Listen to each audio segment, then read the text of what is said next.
Welcome to Arnav home అండి. నేనైతే పచ్చడి పెట్టాలనుకుంటున్నాను. దానికోసం 15 మామిడికాయలు తీసుకున్నాను, బాగా కొట్టించుకున్నాను అనమాట. నీట్గా పెట్టుకున్నానండి. ఇలా ముక్కలు తయారు చేసుకున్నాను, చూసారా. దానికోసం ఉప్పు, పసుపు, కారం, ఇంగువ, వెల్లుల్లి, ఆవుపిండి, వేరుశనగ నూనె అన్నీ తీసుకున్నాను. పసుపు ఈ గిన్నెతో 4 గిన్నెలండి ముక్కలు వేసుకోవాలి. అదే గిన్నెతో 3/4 వంతు కారం పొడి వేసుకోవాలి. మరి కారం ఎక్కువైనా తినలేమన్నమాట. అది ఇప్పుడైతే ఆ బకెట్లో వేసుకున్నాను. చూడండి, ఈ ముక్కల్ని కొంచెం ఆయిల్లో డిప్ చేయాలి. ఇక్కడైతే వేరుశనగ నూనె పచ్చిదే వేసుకుంటున్నాను, నేనేం మరగపెట్టలేదు. ఇలా డిప్ చేసిన తర్వాత ముక్క మెత్తబడకుండా ఉంటుందండి. ఇలా చూసారు కదా, ముక్క మెత్తబడకుండా ఉంటుంది. మళ్ళీ బకెట్లో వేసుకుంటున్నాను అన్నమాట.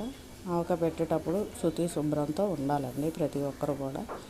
ఎందుకంటే ఇది సంవత్సరం పాటు నిల్వ ఉంటుంది కాబట్టి మనం మంచి రోజు చూసుకొని పెట్టుకోవాలి.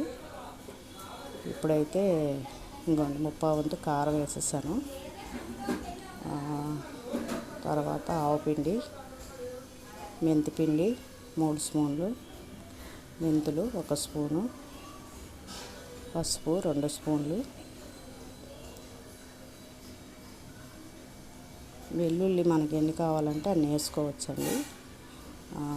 ఇంగువ 1 స్పూన్ అండి. పచ్చళ్ళు ఇంగువ వేస్తే మంచిది, వేయాలండి కంపల్సరీ. చూసారా, అవన్నీ మిశ్రమం అంతా కలిపేసుకొని మళ్ళీ అదంతా బకెట్లో వేసి ఆ ముక్కలకు పట్టించాలండి బాగా. నా వీడియో నచ్చితే తప్పకుండా ఒక లైక్ ఇవ్వండి, షేర్ చేయండి, ఓకేనా. అర్ణవ్ హోమ్కి సపోర్ట్ చేయండి.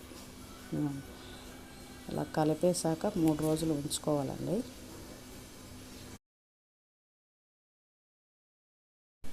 ఇక్కడైతే ఇవ్వండి అంతా కలిపేసుకొని మూత పెట్టేసుకుంటున్నాను.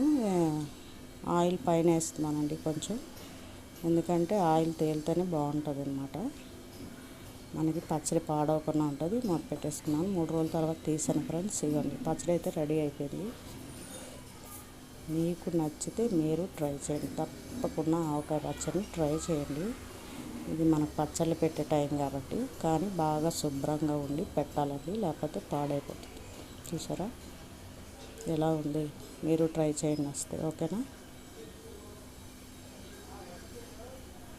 బాయ్ ఫ్రెండ్స్ అందరికీ. చూసారా బాగుంది.